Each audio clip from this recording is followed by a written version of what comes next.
नमस्कार दोस्तों, welcome to Byju's government exam prep. दोस्तों, आज हम लोग डेली करंट अफेयर में चर्चा करने वाले हैं 23 अक्टूबर 2020 के विभिन्न समाचार पत्रों में से, जो कि आपके आगामी परीक्षा, वो चाहे एसएससी की हो, चाहे सीएचएसएल की हो, दिल्ली पुलिस हो, उत्तर प्रदेश पुलिस, एसआई, सभी एग्जाम में यह हेल्प करेगी। वह चाहे बिहार एसआई हो, चाहे रेलवे का एग्ज़ाम हो, सभी परीक्षाओं के लिए यह लाभदायक सिद्ध होगी। तो आइए एक एक करके चर्चा करते हैं। जैसा कि आज राष्ट्रीय मामलों में हमने पहली खबर ली है, लाइफ इन मिनिएचर प्रोजेक्ट। अब यहाँ से सीधे प्रश्न आ जाएगा आप लोगों को कि यह किस मंत्रालय के द्वारा परियोजना शुरू की गई है। तो सबसे पहला इंपॉर्टेंट है कि कल्चर एंड टूरिज्म मिनिस्ट्री, यानी union minister of state for culture and tourism जो मिनिस्टर हैं वह हैं प्रहलाद सिंह पटेल। तो virtually launched life in miniature और it is collaboration between the national museum, यानी किससे किसके साथ यह इसका सहयोग है, कोलैबोरेशन है। तो सीधे आपसे आ जाएगा, इन्हीं तीन को दे देगा, इसमें से एक मिस कर देगा। तो यहाँ से भी एक प्रश्न बन सकता है, national museum new Delhi, ministry of culture and Google art. तो यह इस तरह से राष्ट्रीय संग्रहालय नई दिल्ली, संस्कृत मंत्रालय और गूगल एक के बीच सहयोग है, यानी तीन हैं। इस नई परियोजना में आपको बताया कि दिल्ली के कई 100 लघु चित्रों दुनिया भर के लोगों द्वारा गूगल कला और संस्कृति पर ऑनलाइन देखा जा सकता है। तो यह ऑनलाइन उपयोगकर्ताओं के लिए बहुत ही महत्वपूर्ण है। इसमें कई प्रकार की कलाकृतियां, कई प्रकार की वास्तुकला पता करने के लिए यह बहुत ही सुंदर ऐप बनाया गया है, या सुंदर परियोजना कह सकते हैं। दूसरी महत्वपूर्ण खबर है, third phase of national super computing mission to commence in January 2021। विज्ञान और प्रौद्योगिकी विभाग ने यह अनाउंस किया है, the department of science and technology has announce the third phase of national super computing mission will be commence in January 2021, यानी 2021 में शुरू होगा। कौन सा? तीसरा चरण। ये बहुत महत्वपूर्ण है, ध्यान रखिएगा, पूछ लेगा कि पहला, दूसरा, तीसरा या चौथा चरण। तो यह तीसरा चरण शुरू होगा और इसमें जो कंप्यूटिंग की गति है, यानी इसकी स्पीड को 45 पेटाफ्लॉप्स कर दिया जाएगा, यानी पेटाफ्लॉप्स यह और तीव्र वेग से हो जाएगा। ध्यान रखेंगे। और इसको कौन चलाएगा, यानी इसका इम्प्लीमेंटेशन कौन करेगा राष्ट्रीय सुपर कंप्यूटिंग मिशन का, तो सीधे पूछ लेगा, तो वह है सीडेक। तो अब आपके मन में आएगा कि ये सीडेक है क्या? Centre for development of advanced computing, CDAC कभी कभी फुल फॉर्म भी आ जाता है, तो ध्यान रखेंगे, centre for development of advanced computing. और यह क्या है? Indian autonomous scientific society operating under the ministry of electronic and information technology. ध्यान रखेंगे दोस्तों। और इसको इस्टेब्लिश किया गया था कब? सीडेक को 1988 में इस्टेब्लिश किया गया था। और इसका हेडक्वार्टर मैंने आपको जैसा बता दिया, कहाँ है? पुणे में है। ध्यान रखेंगे, हेडक्वार्टर पुणे कहाँ है? महाराष्ट्र में है। अब इसका उद्देश्य क्या होगा? तो उद्देश्य यही है कि empower the national academic institution and the research and development in the country, यानी भारत में इसको सशक्त बनाना है, इसके देश में अनुसंधान और विकास को, और यह संस्थानों में सुपर कंप्यूटिंग सिस्टम स्थापित करने में मदद करेगा। इस मिशन के तहत 70 यानी उच्च प्रदर्शन कंप्यूटिंग, यानी under the this mission super computing grid is being established with 70 high performance computing facility. ध्यान रखेंगे दोस्तों। और इसमें 3 चरणों में भारत के 75 यानी 75 से अधिक संस्थानों में उच्च गति वाले, यानी 75 इंस्टीट्यूशन ऑफ इंडिया कह सकते हैं, all the 3 phases seeks to provide high speed high performance computing facility दी जाएगी। तो यह महत्वपूर्ण है। और इसमें जैसे फेज 1 में क्या था, सोचिए 6.6 पेटाफ्लॉप था। फेज 2 में क्या था? ध्यान रखेंगे, यह अप्रैल 21 तक phase 2 the mission aim to be speed 10 petaflop. अब थर्ड में कितना तेजी से, देखिए कितना बड़ा उछाल हुआ है, 10 यानी 6 से 10, फिर उसके बाद 45 पेटाफ्लॉप्स इसकी गति होगी। सुपर कंप्यूटर इन इंडिया, यानी इसके तहत, यानी सुपर कंप्यूटिंग मिशन के तहत पहला जो सुपर कंप्यूटर था वह परम शिवाय बनाया गया था। अब यही पूछ लेगा यह स्वदेशी रूप से बनाया गया था, कह सकते हैं। और यह किसने बनाया था? तो आईआईटी भुवनेश्वर, कहाँ है? उड़ीसा में। फिर परम शक्ति और परम ब्रह्म मिशन के तहत अन्य सुपर कंप्यूटर थे, जिन्हें क्रमशः आईआईटी खड़गपुर और आईआईएसईआर पुणे में बनाया गया था या इसको असेंबल्ड किया गया था। यह देखिए चित्र दिया गया है तीनों का। अब बात करते हैं अंतर्राष्ट्रीय मामलों में। तो अंतर्राष्ट्रीय मामलों में Singapore become first country to use facial recognition to pay taxes, यानी विश्व का पहला ऐसा देश दोस्तों सिंगापुर हो गया है।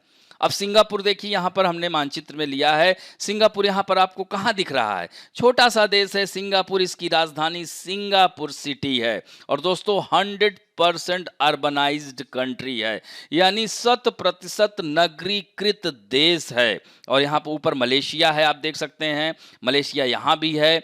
और यह इंडोनेशिया है, सुमात्रा, जावा, और यहाँ पर देख रहे हैं ना, इंडोनेशिया है, विश्व का सबसे बड़ा मुस्लिम आबादी वाला देश है। यहीं पर सुंडा जल संधि है जावा और सुमात्रा के बीच में, मकासर जल संधि है, और भी मानचित्र में आप देखिएगा।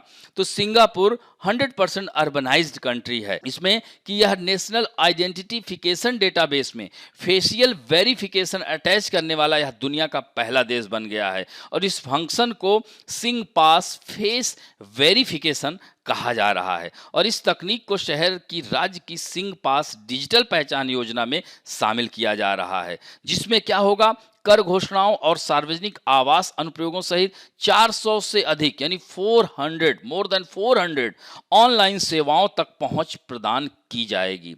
और सिंगापुर के अधिकारियों के अनुसार इसमें क्या होगा? एक तस्वीर, एक वीडियो, एक रिप्ले रिकॉर्डिंग या डीप फेक के बजाय सही व्यक्ति वास्तव में उसकी स्क्रीन के सामने मौजूद हो, यानी व्यक्ति स्क्रीन के सामने मौजूद होगा, उसका टैक्स पे हो जाएगा। सिंगापुर एक विकसित देश है, ह्यूमन डेवलपमेंट इंडेक्स में इसका नाम बहुत ऊपर है, यानी एशिया के देशों में, विकसित देशों में इसकी गिनती की जाती है। अब बढ़ते हैं हम लोग various national and international personalities में। आज हम बात करेंगे प्रमुख अर्थशास्त्री। यह कहाँ से हैं? असम के हैं। The renowned economist from Assam doctor Jayanta Madhav, तो जो कि अब नहीं रहे दुनिया में। कलकत्ता महानगर विकास कॉरपोरेशन के यह वित्तीय सलाहकार रहे हैं, यानी कोलकाता मेट्रोपॉलिटन डेवलपमेंट कॉरपोरेशन के यह फाइनेंशियल एडवाइजर रहे हैं। और एडीबी में निदेशक के रूप में भी काम किया है। एडीबी मतलब समझते हैं? एशियाई डेवलपमेंट बैंक। इसका हेडक्वार्टर कहाँ है? फिलीपींस की राजधानी मनीला में है। और उत्तर पूर्वी विकास वित्त निगम लिमिटेड के संस्थापक अध्यक्ष भी रहे हैं। और दोस्तों ध्यान रखिएगा 2003 से 9 के बीच में फाइनेंशियल एडवाइजर भी रहे हैं ये मुख्यमंत्री के। बैंकिंग और वित्त संबंधी समाचारों में आज हम चर्चा करेंगे SEBI constitute committee for market data sharing, यानी security exchange board of India. यही आपका फुल फॉर्म भी आ सकता है, सेबी। तो ये सेबी है क्या? ये भी आ सकता है आपके परीक्षा में कि सेबी का स्थापना कब हुई थी। तो सेबी जो है 12 अप्रैल 1988 को 1988 को हुई थी। तो सेबी अधिनियम 1992 के तहत इसको मान्यता कब प्राप्त हुई थी? 1992 में। ये ध्यान रखिएगा। तो यह महत्वपूर्ण हो जाता है, यानी इसकी स्थापना 12 अप्रैल 1988 को, लेकिन इसको एक्ट के तहत 1992 में। तो 92 आए तो एग्जाम में 92 लगा सकते हैं, क्योंकि वहीं से कार्य करना प्रारंभ कर दी थी। तो इसे वैधानिक अधिकार कब दिया गया था? 1992 में। इस्टेब्लिशमेंट कब हुआ था? 1988 में। तो ये अलग अलग तरीके से प्रश्न है, इसको ध्यान रखिएगा। और इसमें यह इसका जो हेडक्वार्टर है वो कहाँ है? मुंबई में है, बांद्रा में। नई दिल्ली, कोलकाता, चेन्नई, अहमदाबाद, उत्तर पूर्वी, दक्षिणी और पश्चिम में इसके रीजनल ऑफिसेज हैं। और इसका कार्य क्या है सेबी का? इसका कार्य ही यही है कि इसका मुख्य उद्देश्य है कि भारतीय स्टॉक निवेशकों के हितों को संरक्षण प्रदान करना, प्रतिभूति बाजार के विकास तथा नियमन को प्रवर्तित करना है। कि सेबी ने प्रतिभूतियों के बाजार डेटा तक पहुंच के लिए उचित नीति की सिफारिश करने, खंडवार डेटा परिधि, डेटा की जरूरत और अंतराल की पहचान करने, डेटा गोपनीयता, डेटा की सिफारिश करने के लिए एक स्थायी समिति, जिसको MDSE यानी मार्केट डेटा सलाहकार समिति का गठन किया गया है, यानी data advisory committee, market data advisory committee MDAC, ध्यान रखेंगे दोस्तों। और यह बाजार के आंकड़ों पर लागू विनिमय है, यानी इस समिति की अध्यक्षता मधुबी पुरी बुच, पूरे सदस्य जो सेबी के पास हैं जो वो लोग देखेंगे, स्टॉक एक्सचेंज और डिपॉजिटरी के CEO और हितधारकों के प्रतिनिधि और सेबी के वरिष्ठ अधिकारी इसके सदस्य होंगे। और सेबी का प्रयास है कि भारतीय प्रतिभूति बाजार में डेटा कल्चर को बढ़ावा देना है, यानी data for transparency, data for efficiency और डेटा फॉर इनोवेशन के साथ साथ डेटा गोपनीयता का सम्मान।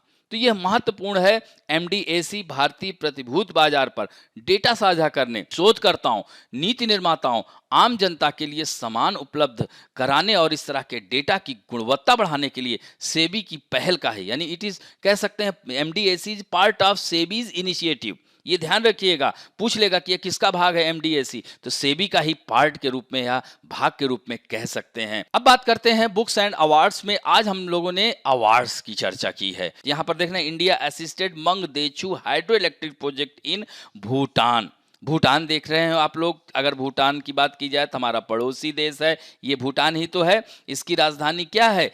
थिम्पू है भूटान की राजधानी, और यहाँ की जो मुद्रा है गल्ट्रुम है, TGALTRUM, गल्ट्रुम। तो इसको जो है यूके स्थित सिविल इंजीनियर्स संस्थान द्वारा उत्कृष्टता के लिए प्रतिष्ठित ब्रूनेल मॉडल से इसे सम्मानित किया गया है। तो प्रधानमंत्री मोदी ने 720 मेगावाट की परियोजना का उद्घाटन किया था भूटान की। यह ध्यान रखेंगे, पूछ लेगा किस देश की परियोजना है। और 4500 करोड़ रुपए की लागत से मध्य भूटान के टोंगस्मा दुजोंग खांग जिले के मंगदेचू नदी पर यह बनाया गया run of the river plant. ये ध्यान रखेंगे, मंगदेचू परियोजना को भारत द्वारा 70% ऋण और 30% अनुदान के माध्यम से वित्त पोषित किया गया था। तो यहाँ भी 3-4 फैक्ट निकल करके आए। अब यहाँ पर मंगदेचू पावर प्लांट को मंगदेचू जल विद्युत परियोजना प्राधिकरण द्वारा विकसित किया गया था, जिसे संयुक्त रूप से भारतीय और भूटानी सरकारों द्वारा गठित किया गया था। अब हम बात करते हैं, नेक्स्ट है, ये भी अवार्ड है फ्रांस हाईएस्ट अवार्ड। सीधे पूछ लेगा, लीजेंड डी ऑनर। अपने भारत के कई महत्वपूर्ण व्यक्तित्व को, चाहे वह फिल्म जगत से रहे हों, समाज सेवा की जगत से रहे हों, वैज्ञानिक जगत से रहे हों, बहुत सारे लोगों को यह अवार्ड मिल चुका है। तो पेरिस के सोरबोन विश्वविद्यालय में राष्ट्रीय स्तर पर आयोजित कार्यक्रम में शिक्षक सैमुअल पैटी, ये बहुत चर्चा में है। तो इस कार्यक्रम में उस शिक्षक को मरणोपरांत फ्रांस का सर्वोच्च पुरस्कार लीजेंड डे ऑनर प्रदान किया गया। और इसका नेतृत्व किसने किया? राष्ट्रपति खुद इमैनुअल मैक्रों ने किया। ये भी ध्यान रखिएगा, फ्रांस के राष्ट्रपति कौन है? इमैनुअल मैक्रों हैं। और कुछ दिन पहले की ही घटना है, पैगंबर मोहम्मद के कैरिकेचर दिखाने के बाद इतिहास के शिक्षक सैमुअल पैटी की पेरिस में हत्या कर दी गई, और जिसकी वजह से पूरा फ्रांस स्तब्ध रह गया। और यह अवार्ड के बारे में थोड़ा सा जानिएगा। 1802 में, यानी 1802 में यह अवार्ड स्थापित किया गया। This award is establish in 1802 by किसके द्वारा? नेपोलियन बोनापार्ट के द्वारा। तो ये हाईएस्ट अवार्ड है। फ्रांस की राजधानी पेरिस है, जो कि सीन नदी के किनारे बसा है। राष्ट्रपति कौन है? इमैनुअल मैक्रों हैं। वहां के प्रधानमंत्री कौन है? Gene Castex. अब खेल समाचारों में हम लोग चर्चा करेंगे, badminton world junior championship cancelled. तो बैडमिंटन वर्ल्ड जूनियर चैंपियनशिप क्यों कैंसिल हो गई? तो कोविड-19 नामक महामारी के चलते रद्द कर दिया गया। और ये कहां होना था दोस्तों? न्यूजीलैंड में होना था। और न्यूजीलैंड की राजधानी क्या है? वेलिंगटन है। 2020 में ही होना था। तो कोरोना की वजह से इसको एक्सपेंड किया गया था, जनवरी तक स्थगित कर दिया गया था, 2021 तक। लेकिन अभी भी स्थिति को देखते हुए इसे पूरी तरह से कैंसिल कर दिया गया। और बैडमिंटन वर्ल्ड फेडरेशन के जो महासचिव कौन है? थॉमस लुंड हैं। ध्यान रखिएगा, थॉमस लुंड। अब यह मेजबानी 2024 के लिए इसको प्रस्ताव दिया गया, जो कि मान गया। क्यों? क्योंकि याद रखिएगा कि यह पहले से ही घोषणा कर दी गई थी 2018 में ही, 2021, 22 और 23 के लिए। तो इसीलिए आयोजन वर्ष तो 2024 में किया जाएगा। और ज्यूरी ने, यानी बैडमिंटन जो फेडरेशन है, उन्होंने हामी भर ली है कि 2024 का न्यूजीलैंड में होगा। अब यहाँ पर देख सकते हैं 2021 का चीन में होगा, 2022 का स्पेन में होगा, 2023 का अमेरिका में होगा, होनोलुलु में होगा। और बैडमिंटन वर्ल्ड फेडरेशन के महासचिव कौन है? थॉमस लुंड है। तो यहाँ पर 3-4 फैक्ट हैं, इन्हें ध्यान रखिएगा। आगामी प्रतियोगिता भी पूछ लेता है आपकी परीक्षाओं में। अब महत्वपूर्ण दिवस में आज हम चर्चा करेंगे वर्ल्ड स्नो लिपर्ड डे। यानी 23 अक्टूबर को विश्व हिम तेंदुआ दिवस विश्व स्तर पर मनाया जाता है। इसका उद्देश्य यह है कि हिम तेंदुआ के संरक्षण, इनको बचाना, इनको प्रोटेक्शन के लिए, तो इनके बारे में जागरूकता प्रदान करना, क्योंकि यह इंडेंजर्ड स्पीसीज होती जा रही हैं, तो इसलिए इनको बचाने के दृष्टिकोण से 23 अक्टूबर को विश्व हिम तेंदुआ दिवस मनाया जाता है। पहला हिम तेंदुआ दिवस 2014 में 23 अक्टूबर को हुआ था, ध्यान रखेंगे दोस्तों। और वर्ल्ड लिपॉर्ड डे में यहाँ पर आप देख सकते हैं इस दिन की शुरुआत उन देशों द्वारा की गई थी जब हिम तेंदुआ की सीमा को शामिल करते हैं, जैसे उज्बेकिस्तान, तजाकिस्तान, रूस, Pakistan, Mongolia, Kyrgyzstan, Kazakhstan, Bharat, चीन, भूटान, अफगानिस्तान शामिल हैं। अब देखिए यहाँ पर इतने सारे देश हो गए, इनकी राजधानियाँ जैसे उज्बेकिस्तान, तजाकिस्तान, किर्गिस्तान, कजाकिस्तान, ये जो है काफ़ी कंफ्यूज करते हैं और आप लोगों के एग्जाम में आ जाता है, आप कंफ्यूज हो जाते हैं। तो यानी उज्बेकिस्तान की राजधानी क्या है? ताशकंद है। तजाकिस्तान की दुशांबे है। रूस की आपको पता ही होगा मॉस्को है। पाकिस्तान की इस्लामाबाद है। मंगोलिया की उलान बटोर है। किर्गिस्तान की बिश्केक राजधानी है और कजाकिस्तान की अस्ताना है। भारत की आपको पता ही होगा। चीन की बीजिंग है, तो भूटान की थिम्पू है और अफगानिस्तान की काबुल है राजधानी। दोस्तों 2013 में 23 अक्टूबर को इन देशों ने हिम तेंदुओं के संरक्षण के विधेयक संबंध में बिश्केक घोषणा, पूछ लेगा बिश्केक डिक्लेरेशन का संबंध किससे है, तो देखा इतने 3-4 प्रश्न, इतनी सारी राजधानियां भी इसमें हमको मिली। अब हम बढ़ते हैं, let us talk about some important facts में। आज हम बात करने वाले हैं, यह भी बहुत ही आपके आगामी परीक्षा के लिए लाभदायक सिद्ध हो सकता है, विटामिन के बारे में चर्चा करेंगे। यह विटामिन देखिए कितना लाभदायक होता है हमारे शरीर के लिए। इसमें प्रश्न पूछ लेता है कि विटामिन क्या है, इसका रासायनिक नाम क्या है, सीधे सीधे पूछ लेगा, या इसके लिए कौन सी, मतलब कैसे कि इसमें कौन सा रोग इसकी कमी से होता है, इस तरह से भी प्रश्न आ जाता है। तो एक विटामिन यानी कह सकते हैं कि कार्बनिक पदार्थों के समूह में से है जो प्राकृतिक खाद्य पदार्थों में मौजूद होता है। इसीलिए हम देखते हैं विटामिन की गोलियां लेते हैं, अगर नहीं हमको ठीक से भोजन मिल रहा है तो सामान्य उपापचय यानी ह्यूमन मेटाबॉलिज्म के लिए विटामिनों की आवश्यकता होती है। अब उसमें भी क्या है, जल में घुलनशील और वसा में। तो जल में जो घुलनशील होती हैं, चूंकि वह मूत्र या जो हमारे शरीर से उत्सर्जन होता है, स्वेटिंग होती है, उससे निकल जाता है, तो ऐसे में जो है विटामिन लगातार लेना आवश्यक हो जाता है। तो इस तरह से हम बात कर रहे हैं, तो देखें कि वसा में घुलनशील और जो है जल में घुलनशील विटामिन कौन कौन सी हैं, इस तरह से भी पूछ लिया जाता है। अब जैसे कि विटामिन ए, इसका रासायनिक नाम क्या है? रेटिनॉल है। यहां पर देखिए हमने दिया हुआ है विटामिन ए का रासायनिक नाम क्या है? रेटिनॉल है। और इससे रतौंधी हो सकती है, कॉर्निया होता है वो सूख जाता है। तो इसके लिए स्रोत क्या है? अब कहते नहीं कि आप ये चीज खाओ तो आपका ठीक हो जाएगा, रात में दिखने लगेगा। तो लीवर, कॉड लिवर ऑयल, गाजर, ब्रोकली, शकरकंद, मक्खन, केला, पालक, ये सब जो है विटामिन ए के, तरबूज, ये सब, दूध, तो सब में काम आता ही है। इसी तरह से विटामिन B1, इसका रासायनिक नाम थायमीन है। तो अब विटामिन B1 बेरी बेरी रोग होता है इसकी कमी से, जिसमें खमीर है, पोर्क है, अनाज के दाने, सूरजमुखी के बीज, फूल गोभी, आलू, इन सब को खाने से विटामिन B1 की पूर्ति होती है। इसी तरह से विटामिन B, अब देखिए B2 में क्या है, इसको विटामिन B2 को क्या कहेंगे? राइबोफ्लोविन। विटामिन B2 को राइबोफ्लोविन कहते हैं। इसकी डिफिशियंसी से जो बीमारी होती है एरिबोफ्लेविनोसिस होता है। तो इसके लिए जैसे केला, पनीर, दूध, दही, मांस, अंडे, मछली खाने से विटामिन B2 की पूर्ति होती है। इसी तरह से विटामिन B3, इसको नियासिन कहा जाता है। विटामिन B3 को नियासिन कहेंगे, ध्यान रखेंगे दोस्तों। इसी तरह से देखिए विटामिन B5 का रासायनिक नाम क्या है? पेंटोथेनिक एसिड है विटामिन B5 का। इसमें क्या होता है, इसमें जैसे कि यह पेरिस्टेसिया हो जाता है, इसमें मीट, साबुत अनाज, ब्रोकली, एवाकाडो, यह मछली, अंडाशय, ये सब खाने से इसकी पूर्ति होती है। इसी तरह विटामिन B6 क्या है? पायरिडॉक्सिन, ध्यान रखेंगे, पायरिडॉक्सिन इसका रासायनिक नाम है विटामिन B6 का। यह भी पूछ लेगा आपसे। तो इसमें भी वही केला, साबुत अनाज, सब्जियां यह फायदा करती हैं। इसे एनीमिया जैसी रीढ़ की हड्डी के अलावा तंत्रिका तंत्र के कुछ हिस्सों को नुकसान हो सकता है अगर विटामिन C की कमी हो जाती है। विटामिन 6 की कमी हो जाती है, याद रखेंगे विटामिन B6 की। और फिर बात करेंगे विटामिन B9, इसका रासायनिक नाम फोलिक एसिड है, इसको फोलेट भी कहते हैं, याद रखिएगा। विटामिन M भी कहीं कहीं दिया रहता है। गर्भावस्था के जन्म दोष, गर्भवती महिलाओं को गर्भवती होने से पहले पूरे वर्ष के लिए फोलिक एसिड के पूरक के देखें फोलिक एसिड दिया जाता है, उनके शरीर में कमी रहती है। और इसके लिए और भी क्या है, पत्तेदार सब्जियां, फलियां, यकृत या खमीर, सूरजमुखी के बीज, ये सब भी इसकी पूर्ति करते हैं। इसी तरह से विटामिन B12, इसका रासायनिक नाम साइनोकोबालामाइन है। कई बार आप लोगों की परीक्षाओं में आया है, one of the most important.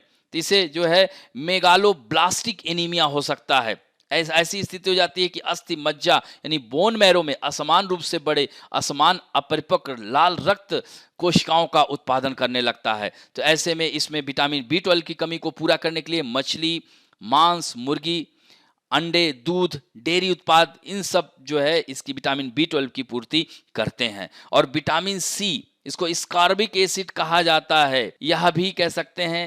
अब इसमें स्कर्वी रोग हो जाता है, स्कार्बिक एसिड स्कर्वी, तो इसके लिए फल और सब्जियां। और विटामिन E, इसको टोकोफेरॉल कहा जाता है। इसका रासायनिक नाम विटामिन E का क्या है, टोकोफेरॉल।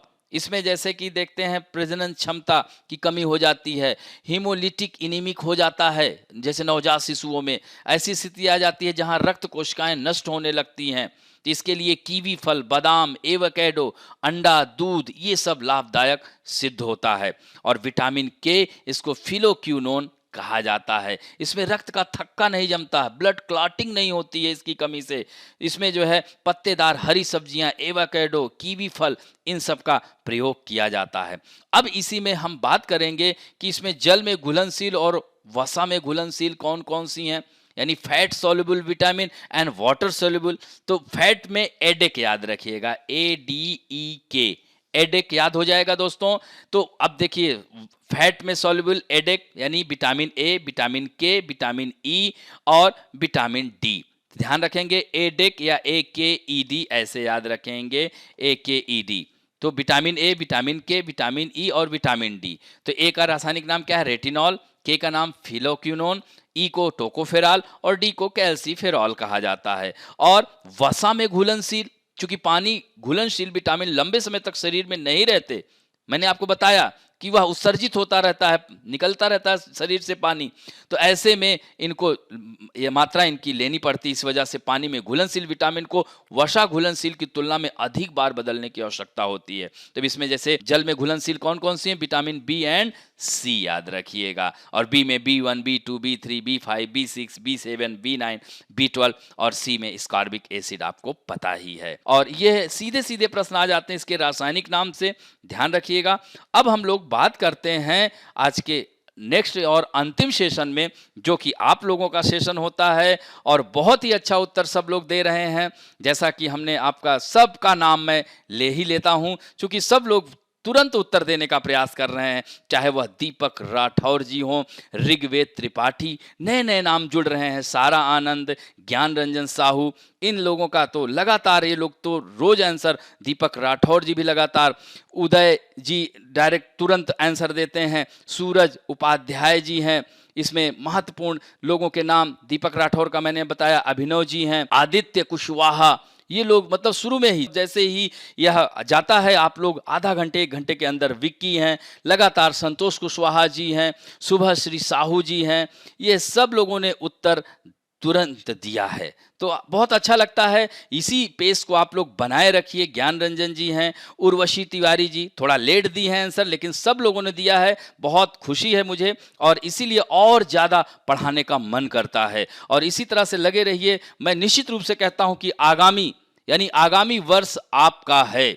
जो लोग ढीले पड़ रहे हैं प्लीज एक्टिव हो जाइए, क्योंकि यही समय है, यह ट्रांजिशन पीरियड है, संक्रमण काल है। इसी में आप अगर एक्टिव हो गए तो निश्चित रूप से इस कोरोना नामक महामारी में एक नई ऊर्जा के साथ आप लोग जो आगामी परीक्षाओं को पास करेंगे, ऐसा मुझे पूरा विश्वास है। तो आइए हम लोग आज के इस सेक्शन में पहला क्वेश्चन आप लोगों के सामने, लाइफ इन मिनिएचर परियोजना की शुरुआत किस मंत्रालय ने की है? Which ministry has started the life in miniature project?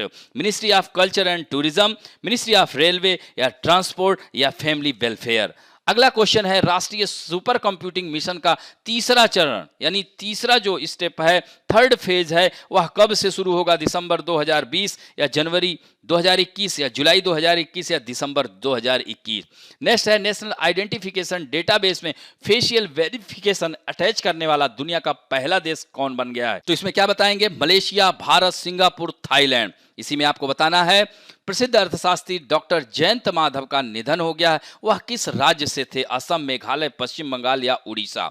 Next है when was the security and exchange board of India established? देखिए, स्थापना मैंने बताया था 1988 में हुई थी और बाद में अधिनियम के तहत, अब इसी में अधिनियम 90 था कि 92 था, 94 था, 96, यानी कब से काम करना प्रारंभ कर दिया था? 90 से कि 92 से? इसमें आपको बताना है। नेक्स्ट है मंगदेछू जल विद्युत परियोजना किस देश की है? नेपाल, म्यांमार, भूटान, बांग्लादेश। जबकि भारत ने सहायता की है 70%, याद रखेंगे, ऋण दिया है। तो यह आपको बताना है किस देश की यह परियोजना है और इसको यूके का अवार्ड भी मिला है। अगला है लीजेंड डी ऑनर सर्वोच्च पुरस्कार किस देश का है? फ्रांस का, जर्मनी, स्पेन या इंग्लैंड का? BWF वर्ल्ड जूनियर चैंपियनशिप प्रतियोगिता 2022 किस देश में होगी? फ्रांस, जर्मनी, स्पेन या इंग्लैंड? इसी में से आपको उत्तर देना है। मैंने आपको बताया है 2021, 22 और 23। विश्व हिम तेंदुआ दिवस किस दिन विश्व स्तर पर मनाया जाता है? 21 अक्टूबर, 22 अक्टूबर, 23 अक्टूबर या 24 अक्टूबर? अगला है लास्ट क्वेश्चन है विटामिन B12 का रासायनिक नाम क्या है? Cyanocobalamin, riboflavin, ascorbic acid, phylloquinone. ये सब रासायनिक नाम है, तो बताएंगे आप लोग। तो इस तरह से आज का सेक्शन हम लोग समाप्त करते हैं। आशा करता हूं कि आज का वीडियो आप लोगों को अच्छा लगेगा। अगर अच्छा लगे तो प्लीज लाइक, शेयर और सब्सक्राइब करना ना भूलें। थैंक यू दोस्तों।